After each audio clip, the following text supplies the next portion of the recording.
inachukuliwa paka hapa. Sitakuwa leo. Mko tayari?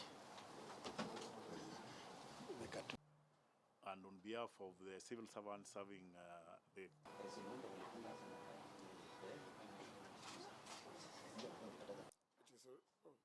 just about midday.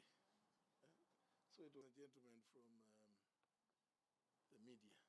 Not only this one, all the union, most of the time. Today, I want to announce officially that the threat to go on strike is fully discarded, because our interest and the reason why we were calling the strike has been fully fulfilled. National Treasury, which I may wish to announce, has